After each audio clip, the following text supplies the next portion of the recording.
You will experience the joy of that. ആ ശുശ്രൂഷയുടെ സന്തോഷം നിങ്ങൾ അനുഭവിക്കും. May I request you in this conference not just to be hearers but be doers of the word of God.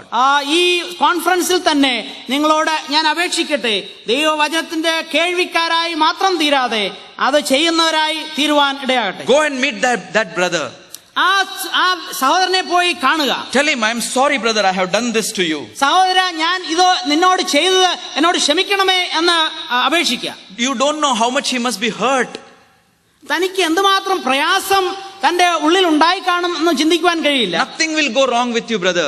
സഹോദര, അങ്ങനെ ചെയ്യുന്നുവെങ്കിൽ നിനക്ക് യാതൊരു കുറവും വരികയില്ല. But in other words, you will otherwise gain something in the sight of that brother, a great appreciation for you. മറിച്ച് ആ സഹോദരന്റെ മുമ്പിലും ദൈവത്തിന്റെ മുമ്പിലും നിങ്ങൾക്ക് വലിയ ഒരു മാനം അതിനോട് ചേർന്ന് ലഭിക്കും. If Paul could do that, why not you and I? പൗലോസിന് ഇത് ചെയ്യുവാൻ കഴിയുമെങ്കിൽ എനിക്കും നിങ്ങൾക്കും ഈ അനുരഞ്ജനത്തിലേക്ക് വരുവാൻ എന്തുകൊണ്ട് കഴിയുന്നില്ല? In these perilous days when people are living with all unwanted issues, why not we settle our issues among ourselves?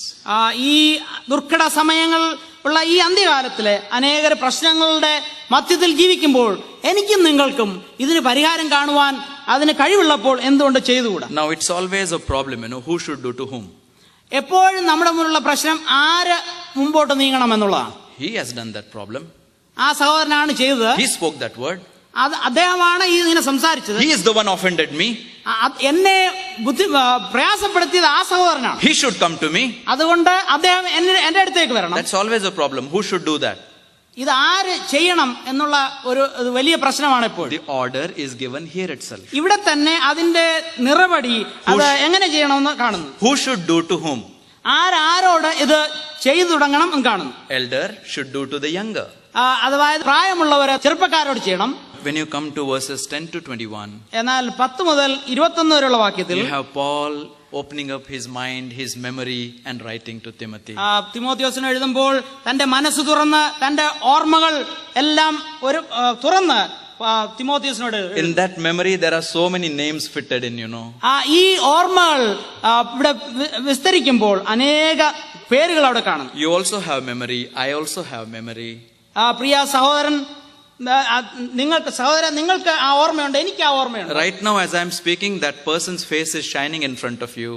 അങ്ങനെ ഞാൻ ഇപ്പോൾ സംസാരിക്കുമ്പോൾ തന്നെ ചിലരുടെയൊക്കെയും ഓർമ്മ നിങ്ങളുടെ മുൻപിൽ കടന്നു വരുന്നില്ലേ? There are two categories of people in Paul's memory. പൗലോസിന്റെ ഓർമ്മയുടെ പുസ്തകത്തിൽ രണ്ട് രീതിയിലുള്ള വ്യക്തികളാണുള്ളത്. There are good ones and there are bad ones. നല്ല ഓർമ്മകൾ ഉള്ളവരും മോശമായ പ്രവൃത്തി ചെയ്തവരെ കുറിച്ചുള്ള ഓർമ്മയും. But you see, about whom he is talking more. എന്നാൽ ഇവിടെ കൂടുതലായിട്ട് പ്രതിപാദിക്കുന്നത് എങ്ങനെയുള്ളവരെ കുറിച്ചാണ്? Bad ones are only mentioned, 2 of them. മോശമായ വ്യക്തികളെ കുറിച്ച് 2 പേരെ കുറിച്ച് മാത്രമേ പ്രസ്താവിക്കുന്നുള്ളൂ. But good ones is a big long list for him to എന്നാൽ write. നല്ലവരെ കുറിച്ച് ഒരു നീണ്ട പട്ടിക തന്നെ അവിടെയുണ്ട്. What is the list that you have in your mind? പ്രിയമുള്ളവരെ, നിങ്ങളുടെ മുമ്പിലുള്ള ആ ലിസ്റ്റ് ഏതാണ്? Good one is more or the bad one is more?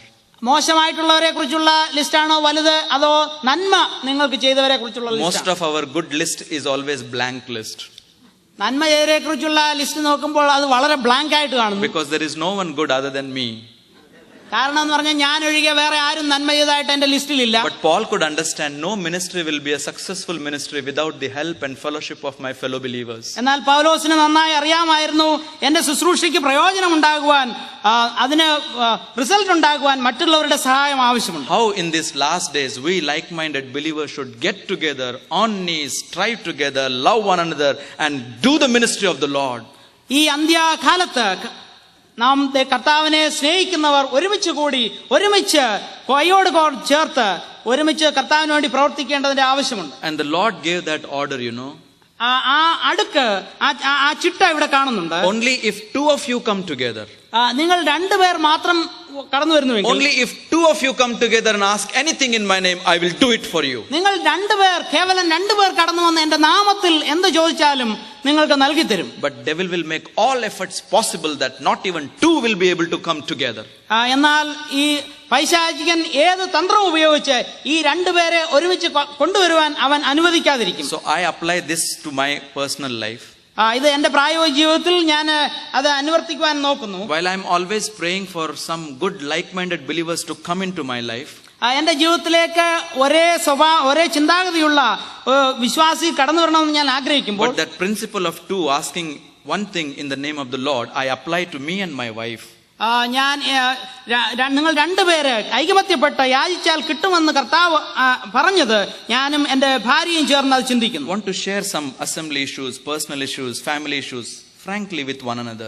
ഒരുമിച്ച് വ്യക്തിപരമായിട്ടുള്ള കാര്യങ്ങള്, സഭയുടെ കാര്യങ്ങള്, കുടുംബത്തിന്റെ കാര്യങ്ങള് ഒരുമിച്ച് പങ്കുവയ്ക്കുവാനായിട്ടിടയാണ്. Then go into the closet and both of us kneel down and pray for that before the Lord. ദൈവസന്നിധിയിൽ ഒരുമിച്ച് രഹസ്യമായിട്ട് കർത്താവിന്റെ സന്നിധിയിൽ പ്രാർത്ഥിക്കണം. Beloved, let me tell you of truth, I have seen things working out. പ്രിയമുള്ളവരെ, ഞാൻ ഒരു കാര്യം അനുഭവിച്ചറിഞ്ഞത് പറയട്ടെ.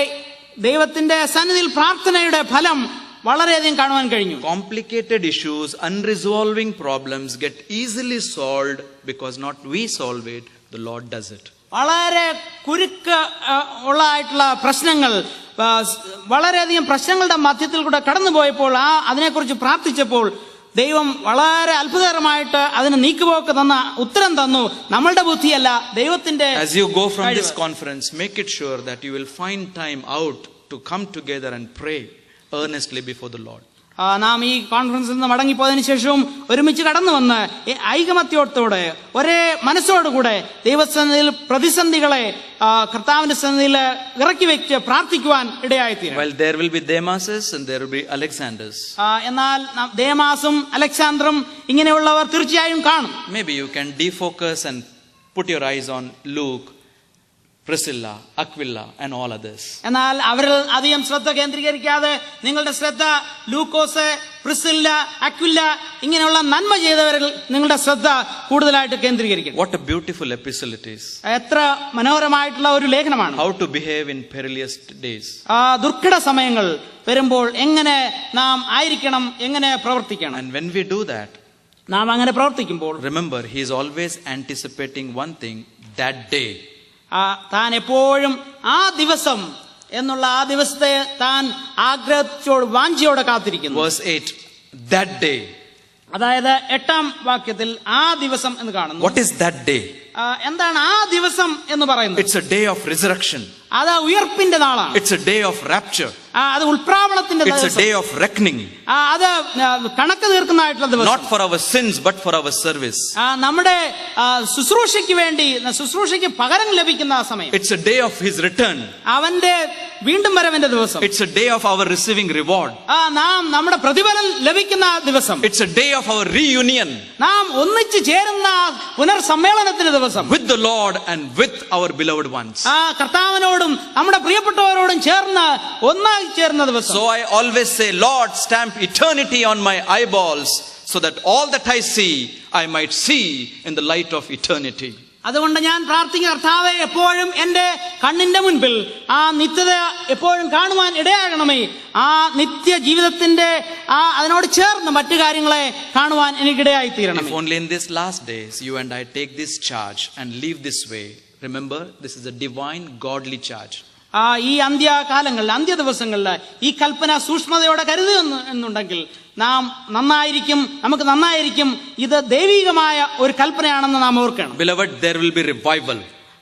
ഉണർവിന്റെ അവസരമുണ്ടാകും. Revival in your life, നിങ്ങളുടെ ജീവിതത്തിൽ, in your family life, കുടുംബ ജീവിതത്തിൽ. Then revived families when go to the local assemblies.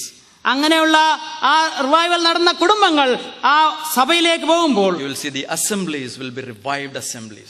പുനർജീവിക്കപ്പെട്ടതായിട്ടുള്ള സഭകളെ, രൂപാന്തരപ്പെട്ട സഭകളെ കാണുവാൻ കഴിയും. May the Lord help us to be occupied till he come. കർത്താവ് നമ്മെ അവന്റെ പ്രവൃത്തിയിൽ ഒരുപ്പെട്ടിരിക്കുവാൻ, അതിൽ ആയിരിക്കുവാൻ തക്കവണ്ണം കർത്താവ് നമ്മെ സഹായിക്കും. Living a godly life in an ungodly world.